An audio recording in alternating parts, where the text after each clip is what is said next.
What's up, YouTube, and welcome back to our channel. Woohoo. Yo. So today we are going to do a book review.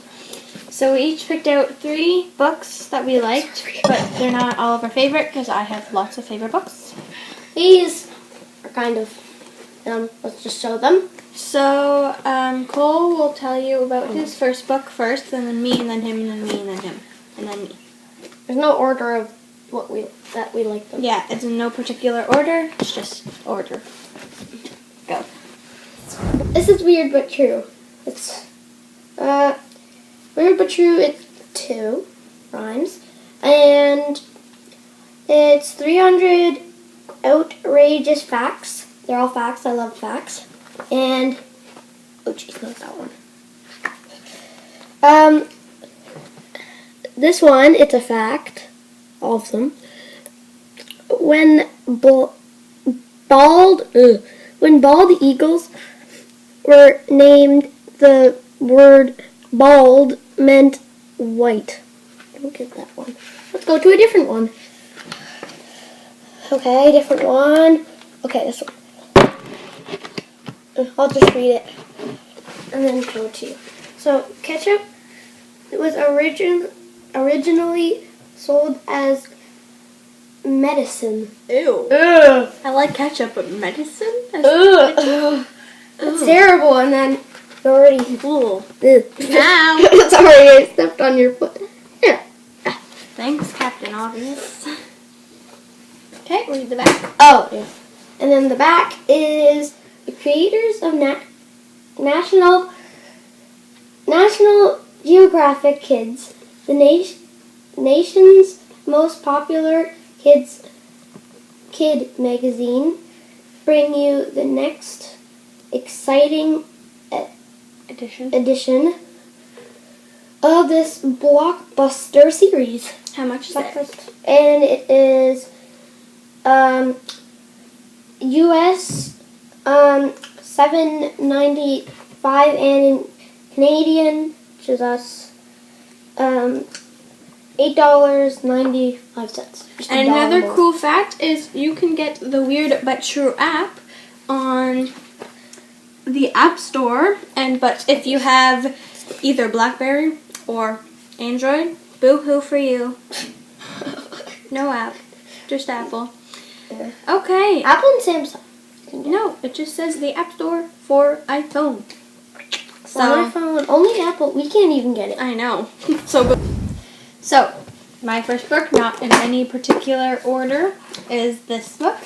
It's called Kalahari, and it's by Jessica Khoury. Sorry if I'm not saying your name right. And it's about these 5 teenagers who get lost in the Kalahari Desert, and they meet, they go through all these struggles and stuff. I'll read the back for you, just so you get a better idea, because I'm not good at explaining stuff. So, deep in the Kalahari Desert, a Corpus lab protects a dangerous secret. But what happens when the secret takes on a life of its own? When an educational safari goes wrong, 5 teens find themselves stranded in the Kalahari Desert without a guide. It's up to Sarah, the daughter of a zoologist, to keep them alive and lead them to safety, calling on survival know-how from years of growing up in remote and exotic locales. Battling dehydration, starvation, and their pangs of first love, not for Cole's age, she does her best to hold it together even as their circumstances grow increasingly desperate. But soon a terrifying encounter makes Sarah question everything she's ever known about the natural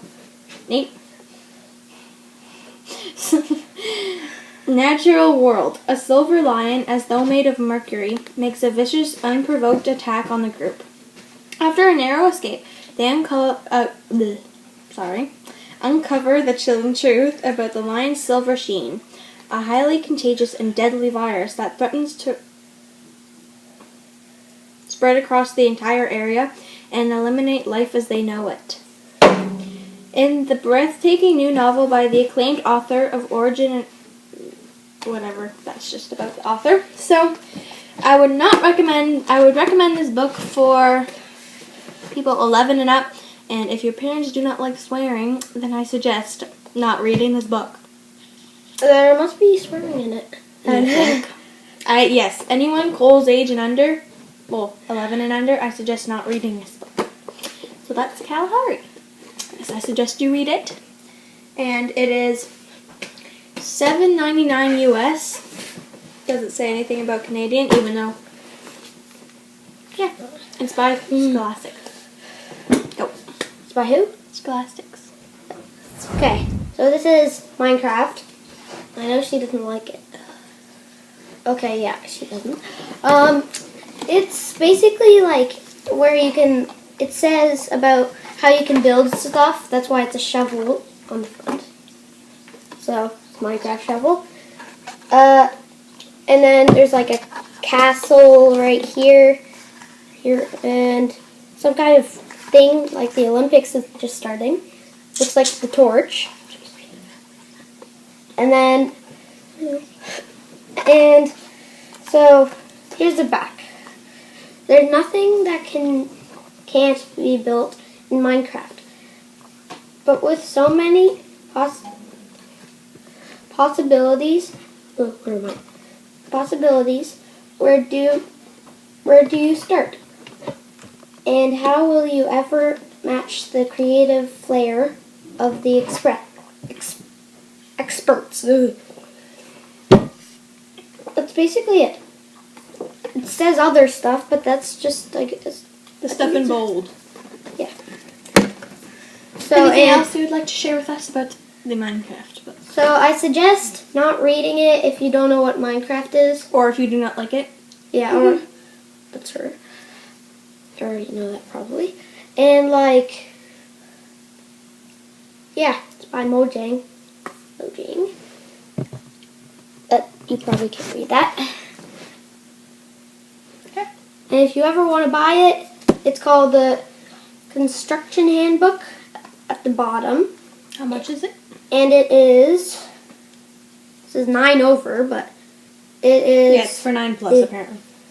$8. Well, it's $7.99 in euros, so whatever that is in and US. I am almost 9, so I'm allowed to read this. Yes, okay. Is that it? All you would like to share about your Minecraft handbook? Okay, so my second book is this book. It's by Judy Blume, who is a really good author for preteens, teens, and that. And it's called "It's Not the End of the World." So, I really like this book because it's something I've gone through and he's gone through. So, I've gone through. Karen can't tell Mrs. Singer why I'm reading back now, why she has to take her Viking diorama out of the 6th grade showcase. She'd like to shout to keep my parents from getting a divorce, but there's no way she can say it. The whole class is looking at her anyway. Karen's world is ending. Her father moved out of the house, her mother is glad, her older brother has locked himself in his room, her little sister is a mess, and Karen can't bring herself to talk about any of it with anyone, not even her best friend. But if she could just get them all together in the same room, maybe the Newman family could be its old self again, which is why she needs her Viking diorama. And so it's basically about this girl, Karen, whose parents are getting a divorce, and she's like really upset about it, and then her brother and her sister are like really going crazy because they're younger than her. And except her brother's older. Just saying, my mom is actually called Karen. So. Yes. And then I would recommend it 10 for this one. There's no swearing that I remember in it. But it's a pretty good book. And it is $6.99 US and $7.99 Canadian. It recommends it for ages 8 to 12. I don't care, but I say 10. This is called It's Diary of a Wimpy Kid. It is Roderick Rules, and he's pushing him off. This says the number 1 New York Times bestseller. So that's the front. Who's it by? It's by Jeff Kinney. I've always tried to make these kind of books. Never really had luck. But I tried to make this. I have all of them. Yeah, I was trying to choose between them. And the back. It's him wrapped up in toilet paper. Hypothermia. Hypothermia. Price tag, everything, and I'll read you the back. Whatever you do, don't ask Greg Hafley how he spent his life summer vacation, because he definitely doesn't want to talk about it. So never ask him. Doesn't say that, but it just said that. As Greg enters the new school year, he's what? School year. That's what he said. I know, but I hate school. Sorry. He's I think that's eager. Yeah, it's eager to put the past 3 months behind him, and one event in particular. Unfortunately for Greg, his older brother, Roderick, knows all about the incident Greg wants to keep under wraps. But secrets have... not reading this well. Okay. But secrets have a way of getting out, especially when a diary is involved. So, spot the... don't know how to say it. But, like, what's this? It's like amulet books. Yeah. See the price. The price is US if you live in USA. It's $6.99. And just saying, this is the second book, so I recommend reading the first before this one. Yeah. And there's 10. 10. My friend said that, not really my friend, but my friends, well, somebody said at school that there's 11th book coming out, but I do not believe them. Okay, that it for your Diary of a Wimpy Kid? I think that's it. So, there's no swearing in it, so... show the inside, because it's almost like a comic-ish thing. Kind of a comic, so... So there's like pictures, but also words. So it's kind of fun. Yeah, it's pictures and words. Can I see it for a second?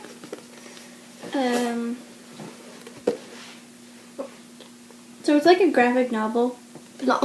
It's like a graphic novel, but it's not exactly a graphic novel. And if you like neat writing, I suggest not really reading this because if you have it's kind of messy. Yeah, if you have OCD about nice writing, then don't read this. Okay, is that it for your Diary of a Wimpy Kid book? Should I say the characters or what? Okay. And that's your last book, right? It's my last book. Okay, so this is a special book to me. It's called The Wishing Well, and when I was 8, my age. Yes, they had a writing competition for all of the OCD schools. I had that. And so, and it's only for Canada, and so the stories in this book are written from 7 to 11-year-olds, and I was 8 at the time, so I actually got featured in this book. So, what's it called? It's called The Wishing Well, as I said before. You did? I don't know if you can buy this anywhere, but if you do get it, my story is on page 183, and I'm at the bottom. That's why you put that. Oh. And then if you get it as well, my friend also got a story in here. And one second. His is on page 217, and he is at the top right corner. So I'll read you the back, but it's kind of short. The Wishing Well. This book is the result of a creative writing contest open to young writers aged 7 to 11 years old. This contest was supported by schools and by parents. The stories within these pages are a selection of the best received from thousands of entries. Many of these unique and expressive words reflect the contestants' changes in today's society. I'll read you the titles of the 2 stories that I recommended. Mine is A Polar Bear's Adventure, and then my friend's is Stranded on a Lost Island. So that's my last book that I recommended. Oh, and the story also had to be, it was a short story and it had to be less than 360 words. I forget how much mine was. So yeah, that's all of our books today. I hope you enjoyed our video. Awesome video. It was amazing. So I'm M. He's C. We're both squared. Keep it cool.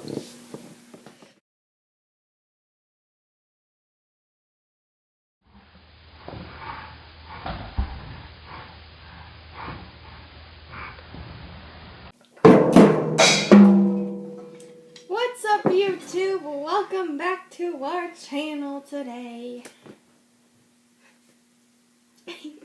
He doesn't like that starting. Anywho, say yo. Yo.